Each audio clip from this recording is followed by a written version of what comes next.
আজি ডিব্ৰুগড় জিলা পথ সুৰক্ষা সমিতি, বৰবৰুৱা আৰক্ষী থানা আৰু বৰবৰুৱা আৰক্ষী থানাৰ পৰ্যায়ৰ নাগৰিক সমিতিৰ সহযোগত এটি পথ সুৰক্ষা সজাগতাৰ এৱাৰনেছ প্ৰগ্ৰাম ৰখা হৈছিল আৰু লগতে আমাৰ নেপছা north eastern fire service academy ফালৰ পৰাও সহযোগিতাৰ হাত আগবঢ়াইছিলোঁ।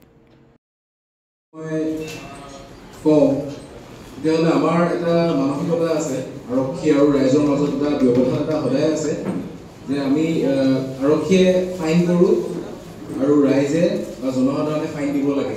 এই ধাৰণাটোৱে সাধাৰণতে সমাজত দেখা যায় আৰু পুলিচৰ ফাইনৰ পৰা বাচিবৰ কাৰণেহে ছাৰে ক'ব নিচিনাকৈ পুলিচৰ ফাইনৰ পৰা বা এনফৰ্চমেণ্ট অফিচাৰ ফাইনৰ পৰা NDA ফাইনৰ পৰা বাচিবৰ কাৰণেহে আমি যেন আইনখন মানিব লাগে তেনেকুৱা এটা ধাৰণা আছে। ৰাস্তাৰ সুৰক্ষা কেৱল আইন নহয়, ই প্ৰাণ ৰক্ষাৰ প্ৰতিশ্ৰুতি। প্ৰতিটো জীৱন অমূল্য। ভাৰতত প্ৰতি বছৰে প্ৰায় 1.5 লাখ লোক দুৰ্ঘটনাত প্ৰাণ হেৰুৱায়। প্ৰতি 4 মিনিটত এজন মানুহ এক্সিডেণ্টত প্ৰাণ হেৰুৱায় আৰু নিজৰ জীৱন ধ্বংস কৰে। যেনে ধৰি লওক, কোনো এজন ব্যক্তিয়ে হেলমেট পৰিধান নকৰাকৈ বাইক চলালে মৃত্যুমুখত পৰে। তাৰ ফলত গোটেই পৰিয়ালটোৰ মানসিকভাৱে ভাঙি পৰে। হস্পিটেল বিল, চিকিৎসা খৰচ পৰিয়ালক দীঘলীয়া দিনলৈ সমস্যাত পেলায়। এক্সিডেণ্ট বা অকল ঘটনা হোৱাৰ পাছতহে সেই পৰিয়ালজনে অনুভৱ কৰে।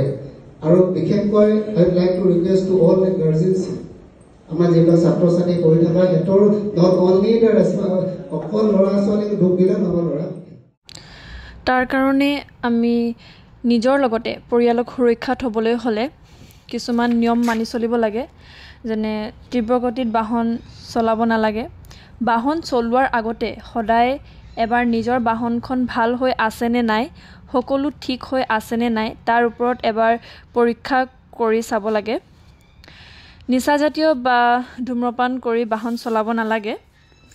হেলমেট আৰু ছিট বেল্ট ব্যৱহাৰ নকৰাকৈ কেতিয়াও বাহন চলাব নালাগে।